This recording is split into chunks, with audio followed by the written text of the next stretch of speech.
नमस्कार। Study for velocity channel पर स्वागत है आप सभी का। आज सामान्य विज्ञान से संबंधित प्रश्न रहेंगे। यह 185वां टेस्ट है। टेस्ट नंबर 185 रहेगा ये। टोटल वीडियोज की बात करेंगे 263 या 64 होंगे। पहला प्रश्न है, हाँ जो लोग नए जुड़े हैं चैनल को जरूर सब्सक्राइब कर लीजिए। गामा किरणों के कारण होता है, गामा किरणों के कारण होता है ज्वर, जलन, जीन म्यूटेशन या फिर जुकाम।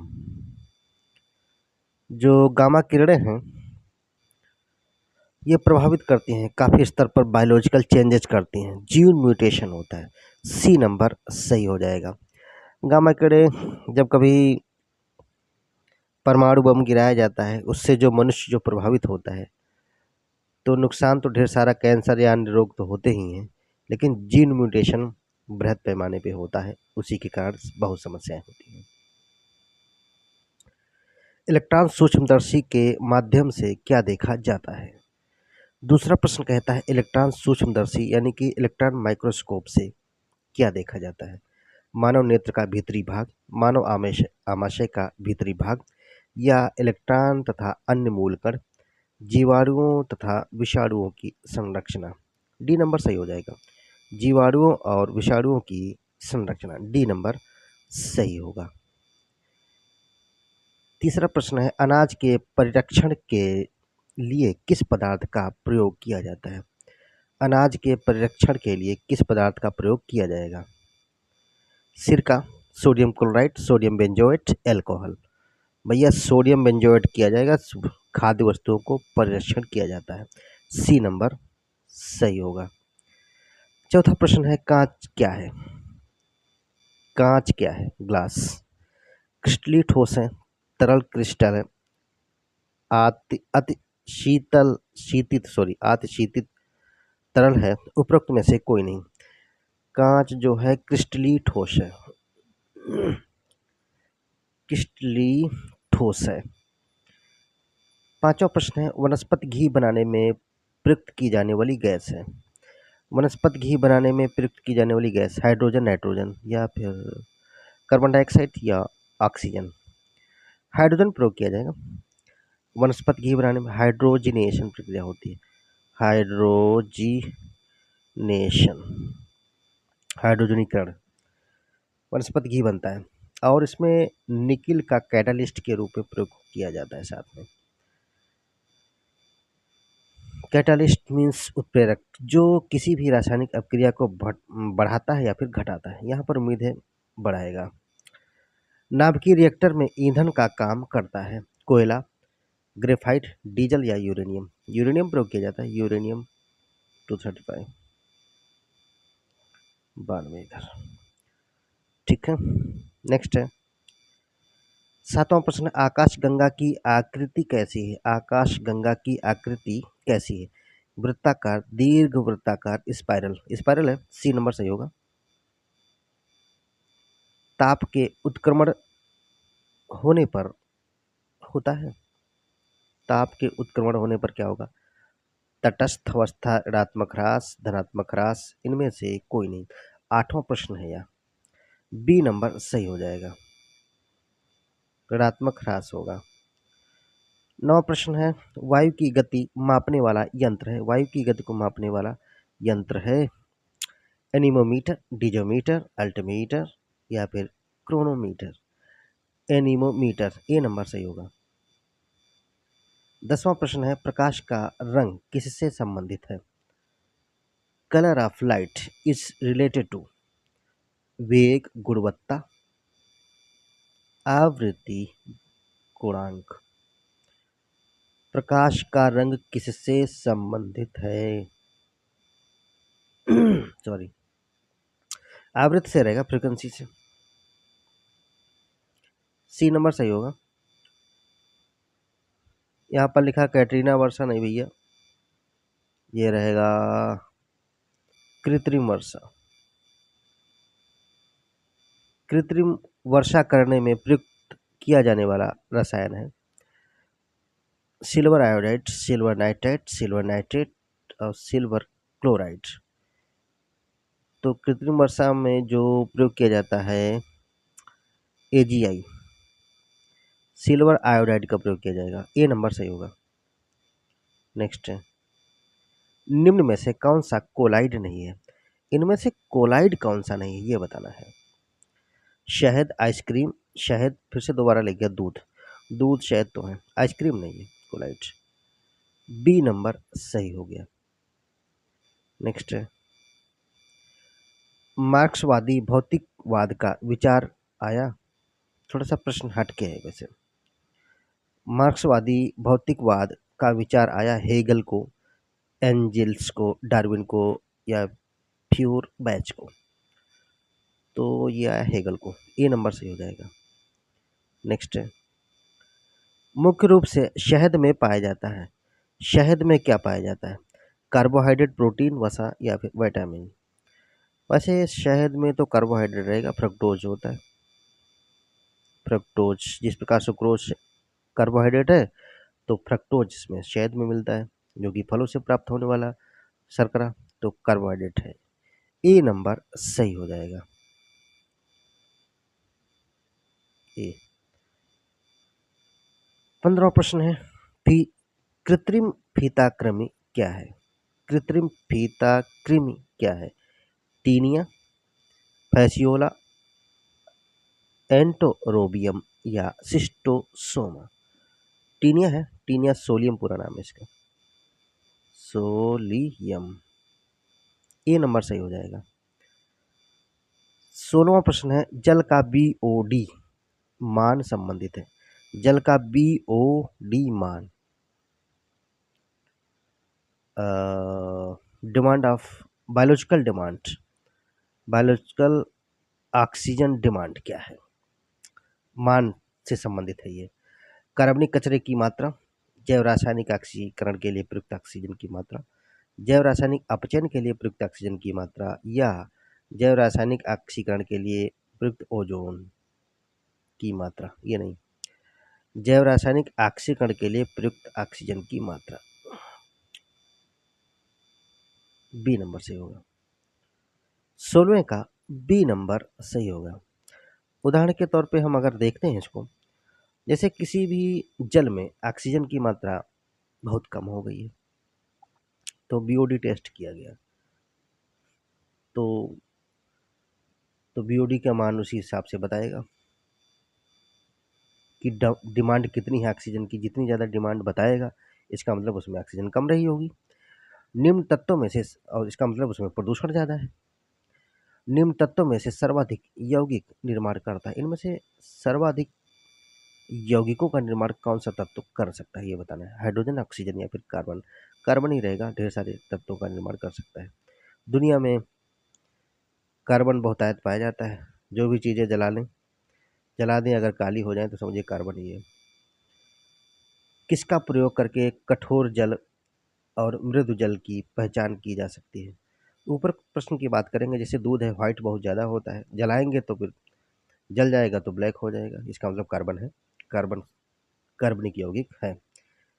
किसका प्रयोग करके, 18वें प्रश्न की बात कर रहे हैं, किसका प्रयोग करके कठोर जल और मृदु जल की पहचान की जा सकती है? तरल साबुन, तनु साबुन, साधारण साबुन या अपमार्जक? यही साधारण साबुन के द्वारा। ऐसी साबुन जो जो जल में आसानी से घुल जाए, और साबुन का प्रयोग कर रहे हैं और आसानी से जल में नहीं घुल रही, तो इसका मतलब वह कठोर और मृदु जल की पहचान करने में सक्षम हो पा रहा है। सी नंबर सही हो गया।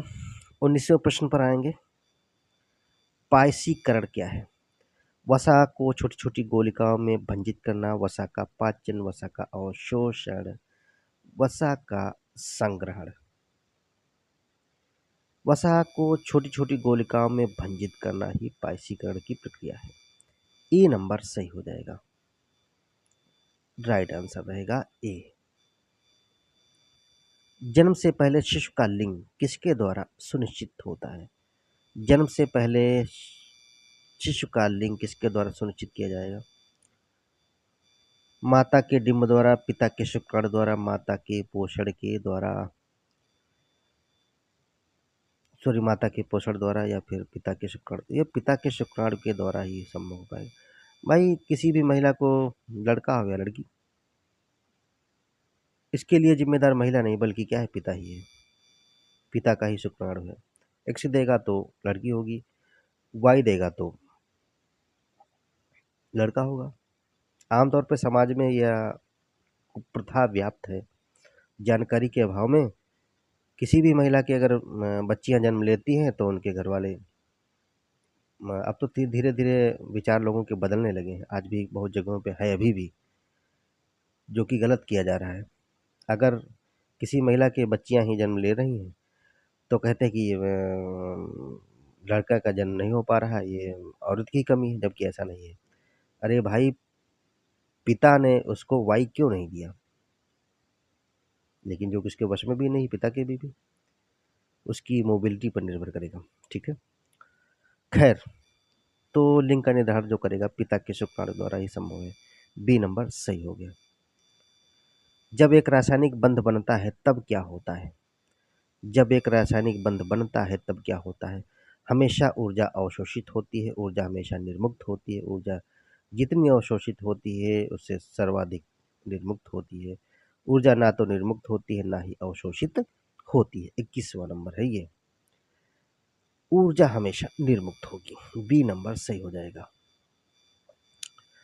किसी गैस को द्रव में बदलने के लिए सबसे सरल विधि कौन सी स्थिति में होती है? किसी गैस को द्रव में बदलने के लिए सरल विधि कौन सी होती है? कम तापमान और उच्च दाब, या फिर उच्च तापमान और कम दाब, कम तापमान और कम दाब, उच्च तापमान और उच्च दाब। इसके लिए सबसे सरल विधि है उच्च तापमान रखिए और दाब कम रखिए, वो लिक्विड में चेंज हो जाएगी गैस। बी नंबर सही हो जाएगा। नेक्स्ट है, निम्न में से किस खगोलीय पिंड में हीलियम प्रचुर मात्रा में पाई जाती है? कौन से खगोलीय पिंड में हीलियम प्रचुर मात्रा में, हीलियम 3 प्रचुर मात्रा में पाई जाती है? शनि, चंद्रमा, शुक्र या पृथ्वी? तो ये रहेगी पृथ्वी में नहीं रहेगी, चंद्रमा में रहेगी। B number is correct answer. B, चंद्रमा। भारत में अणु बम के विकास से संबंधित है। भारत में अणु बम के विकास से संबंधित हैं कौन? राजा रमन्ना, कस्तूरी रंगन, होमो जहांगीर भाभा, डॉक्टर एपीजे अब्दुल कलाम।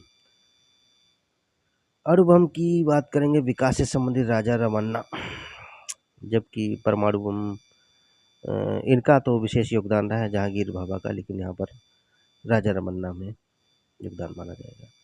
किस प्रकार की अभिक्रिया से सबसे अधिक हानिकारक विकिरण पैदा होती है? सबसे हानिकारक विकिरण पैदा होगी किस प्रकार की अभिक्रिया से? प्रकाश रासायनिक अभिक्रिया से, रासायनिक अभिक्रिया से, विखंडन अभिक्रिया से, संलयन अभिक्रिया से। नाभिकीय संलयन जो प्रक्रिया है, प्रक्रिया का संलयन है, सबसे ज्यादा हानिकारक होगी। डी नंबर सही हो जाएगा। विकिरण यही से पैदा होगी। जबकि वैसे संलयन को बस रोका जाए, अगर गड़बड़ हो जाएगा तो दिक प्रॉब्लम हो जाती है। लेकिन विखंडन की बात करें, या अनियंत्रित क्रिया है। क्या है? अनियंत्रित क्रिया है, लेकिन यह संलयन का नियंत्रित क्रिया है। साइकस में प्रवाल मूल किसमें सहायक है? साइकस के जो प्रवाल मूल हैं वो किसमें सहायक हैं? भोजन परिवहन में, स्थिरीकरण में, जल अवशोषण में, जल अवशोषण और नाइट्रोजन स्थिरीकरण में। जल अवशोषण में रहेंगे। सी नंबर सही हो जाएगा। 27वां प्रश्न है, लौह की कमी से होने वाला रोग। लौह की कमी से होने वाला रोग कौन सा है? रिकेट्स, पोलियो, गॉइटर या स्कर्वी? वैसे इस तो लोहा की कमी से यहाँ पर विटामिन सी की कमी से प्रॉब्लम होती है, कहीं ना कहीं ये रिलेटेड लोहा से भी है। लेकिन यहाँ पर जो पूरी तरह से प्रभावित होगा गॉइटर प्रभावित होगा। हालांकि गॉइटर की बात करें तो ये आयोडीन की कमी से होता है, लेकिन लोहा भी प्रभावित डायरेक्ट जुड़ा है इससे। थायमिन कौन सा विटामिन है? Vitamin B6, vitamin B1, vitamin C या फिर विटामिन बी? विटामिन B1 रहेगा, थायमिन कही जाती है। विटामिन B6 किस नाम से जानी जाती है? पायरिडिक्स। पायरिडिक्स। सी किस में है? विटामिन सी को एस्कॉर्बिक एसिड के नाम से जाने जाता है। और ये विटामिन B2 रख लीजिए अगर, तो राइबोफ्लोविन हो जाएगी। नेक्स्ट है, शल्य क्रिया में आर्थोप्लास्टी क्या है? शल्य क्रिया यानी कि सर्जरी, सर्जरी में आर्थोप्लास्टी क्या है?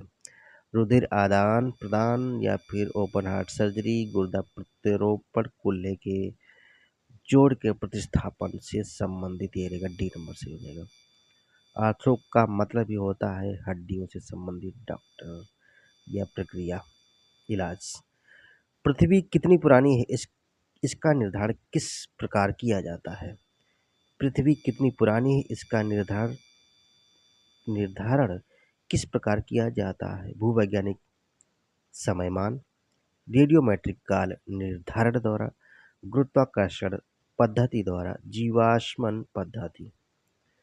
पृथ्वी के बारे में पुरानी है या कोई वस्तु, इसका पता लगाने के लिए रेडियोमेट्रिक काल निर्धारण का प्रयोग करना ठीक रहेगा। बी नंबर सही हो जाएगा। तो चैनल को सब्सक्राइब कर लीजिए, लाइक शेयर करिए। ये 30 महत्वपूर्ण प्रश्न थे। टेस्ट नंबर था 185। ये विज्ञान के महत्वपूर्ण प्रश्न थे, पढ़ते जाइए।